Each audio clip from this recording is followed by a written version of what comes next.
Right then, let's get in the pond and really find out how this thing works from the inside. Ready? Come with me.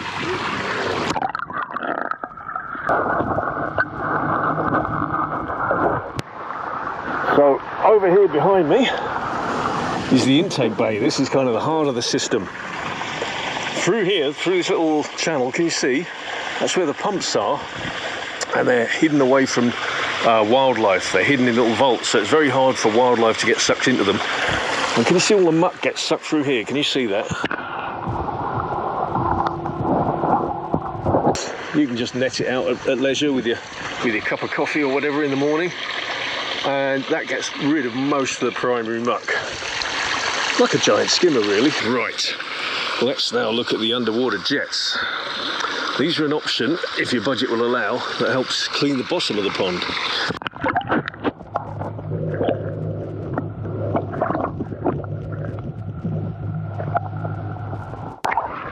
So the jet there that keeps the pond bottom lovely and clean, and it brushes everything around this way, and into the intake bay over there where all the muck gathers.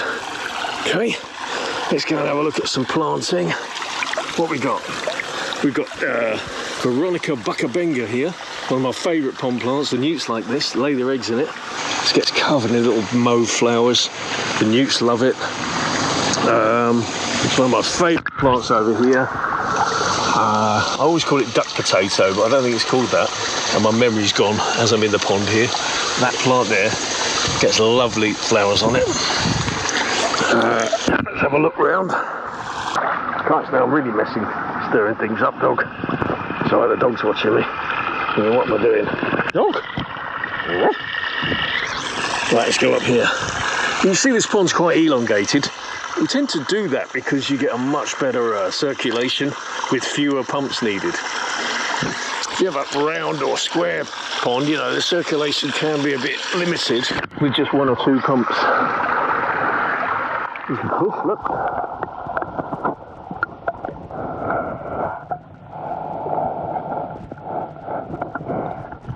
Now, there's some waterfalls here, as you can see. I won't get too close because they're noisy. Now, the waterfalls are actually biological filters, so you don't need any external filtration on our ponds. Those waterfalls are giving you terrific habitat for beneficial microbes that are cleaning the water.